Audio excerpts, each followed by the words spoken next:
اعوذ باللہ من الشیطان الرجیم بسم اللہ الرحمن الرحیم۔ سورہ توبہ میں ابھی یہی منافقین کا بیان چل رہا ہے، اور جب کوئی صورت نازل ہوتی ہے کہ ایمان لاؤ اللہ پر اور جہاد کرو اس کے رسول کے ساتھ مل کر، استأذنک اولو الطول منہم، تو ان میں سے جو مقدرت والے ہیں، دولت والے ہیں، وسائل رکھنے والے ہیں، وہ بھی آپ سے آ کر رخصت مانگتے ہیں۔ وقالوا ذرنا نکن مع القاعدین، اور کہتے ہیں کہ ہمیں چھوڑ دیجئے، رہنے دیجئے، ایگزمپٹ کر دیجئے، ہم یہیں بیٹھ رہنے والوں میں شامل ہو جائیں۔ رضوا بان یکونوا مع الخوالف، وہ اس پر راضی ہو گئے کہ پیچھے رہنے والی عورتوں میں شامل کر دیے جائیں، یعنی جنگ کرنا مردوں کا کام ہے، اور خواتین کو چونکہ پیچھے بچے اور خواتین ظاہر بات ہے کہ گھروں میں رہ جانے والے تھے، تو انہوں نے اپنے لیے یہ مقام پسند کیا، یہ ایک طرح کا ان پر طنز ہے۔ رضوا بان یکونوا مع الخوالف وطبع علی قلوبہم فہم لا یفقہون، تو ان کے دلوں پر مہر کر دی گئی اور اب وہ سمجھ نہیں سکتے۔ لیکن الرسول والذین آمنوا معہ، اس کے برعکس اللہ کے رسول صلی اللہ علیہ وسلم اور جو لوگ ان کے ساتھ ایمان لائے، جاہدوا باموالہم وانفسہم، انہوں نے جہاد کیا اللہ کی راہ میں، اپنے اموال سے بھی، اپنی جانوں سے بھی۔ وَأُولَٰئِكَ لَهُمُ الْخَيْرَاتُ، یہ وہ لوگ ہیں جن کے لیے بھلائیاں ہیں، خوبیاں ہیں، نیکیاں ہیں، اچھا اجر ہے۔ وَأُولَٰئِكَ هُمُ الْمُفْلِحُونَ، اور یقیناً یہی لوگ ہیں فلاح پانے والے، آخری منزل مراد کو پا لینے والے۔ فلاح کے لفظ پر انشاءاللہ تفصیلی گفتگو جو ہے وہ سورہ مومنون کے شروع میں ہوگی۔ یہ ایک بڑی اہم اصطلاح ہے قرآن کی، میں نے اب تک اس کا ترجمہ بس اسی طریقے سے اسی لفظ کے ساتھ کیا ہے۔ اعد اللہ لہم جنات تجری من تحتہا الانہار خالدین فیہا، اللہ تعالیٰ نے ان کے لیے ان باغات کو تیار کیا ہے جن کے دامن میں یا جن کے نیچے ندیاں بہتی ہوں گی، جن میں وہ ہمیشہ ہمیش رہیں گے۔ ذالک الفوز العظیم، اور یہ بہت بڑی کامیابی ہے۔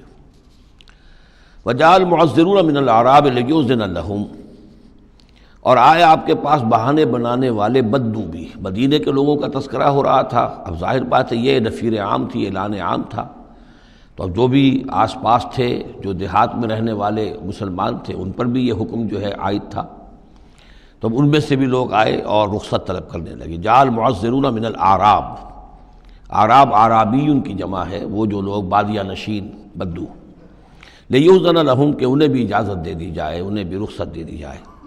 وقعد الذین کذبوا اللہ ورسولہ، اور بیٹھ رہے وہ لوگ جنہوں نے کہ جھوٹ کہا تھا اللہ سے اور اس کے رسول سے، وعدے جو کیے تھے وہ جھوٹ نکلے، یا یہ کہ جو عذر ان کر رہے وہ جھوٹا ہے۔ سیصیب الذین کفروا منہم عذاب علیم، ان قریب ان میں سے جو لوگ کفر پر اڑ جائیں گے، یا جو لوگ فی الواقع کفر کی حد کو پہنچ گئے ہیں، ان کے لیے دردناک عذاب ہے۔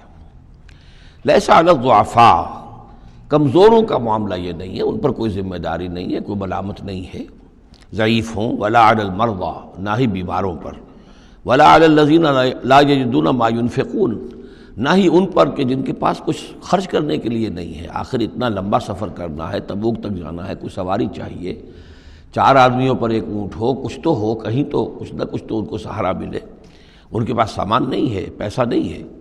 لا یجدون ما ينفقون، تو جو لوگ اپنے پاس کوئی اس کی مقدرت نہیں رکھتے اور ساز و سامان نہیں رکھتے، تو ان پر حرج نہیں ہے۔ لیس علی الضعفاء حرج، یہ لیسا کے بعد جو ہے حرج یہاں آیا ہے، ان پر کوئی گناہ نہیں ہے، کوئی الزام نہیں ہے، کوئی ملامت نہیں ہے۔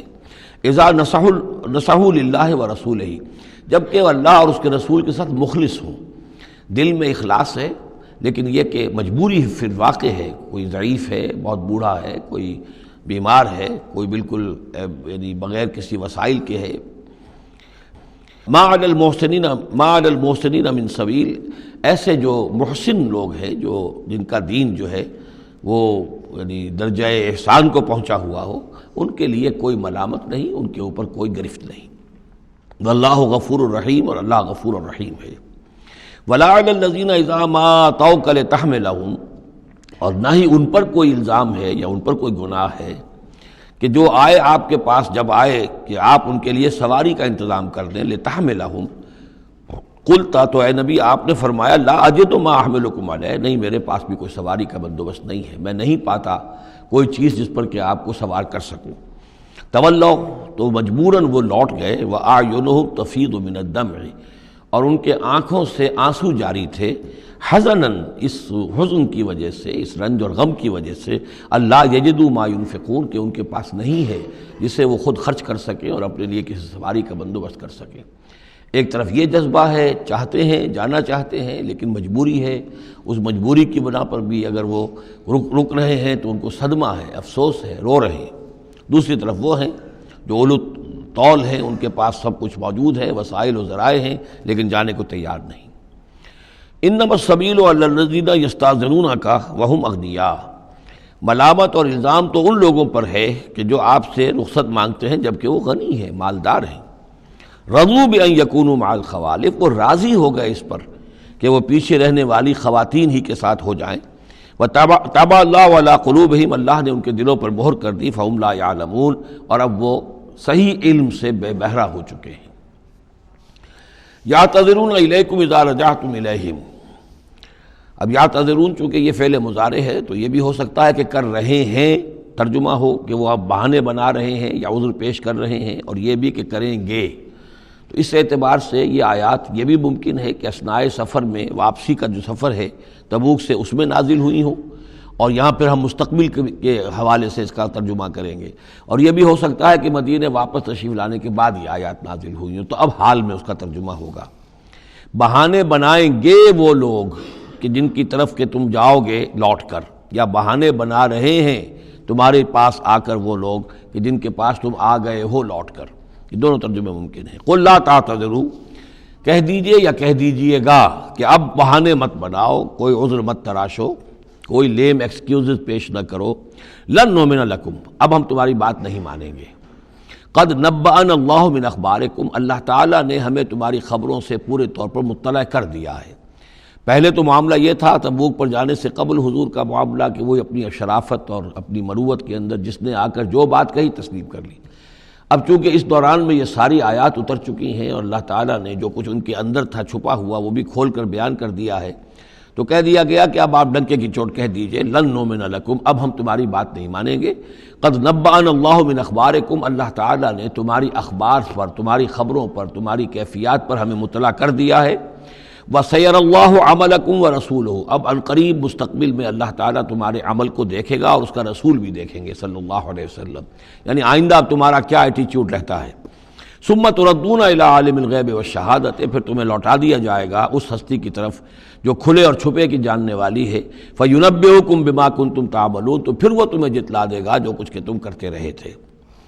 سَيَحْلِفُونَ بِاللَّهِ لَكُمْ إِذَا انقلبتم، یہ یقیناً قسمیں کھا کھا کر، حلف اٹھا کر اللہ کا کہیں گے جب کہ تم ان کی طرف لوٹ جاؤ گے یا آ گئے ہو، الیہم لتعرضوا عنہم، تاکہ آپ اعراض کریں، تاکہ مسلمانوں ان کو چھوڑ دیں، ان سے کوئی باس پرس نہ کریں، انہیں کوئی صدا نہ دیں، اعراض کریں۔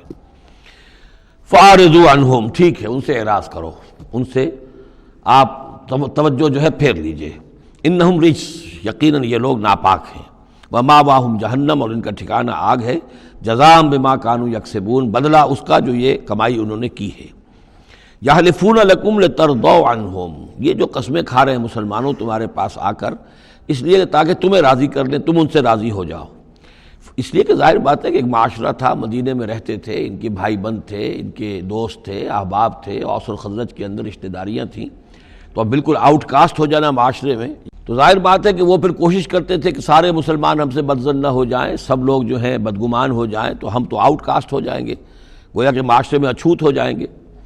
تو وہ آ کے لوگوں سے ملاقاتیں کر کر کے پھر ان کو بتاتے تھے کہ نہیں، ہمارا تو یہ عذر تھا، یہ مجبوری تھی، ہماری نیتوں پر شک نہ کرو۔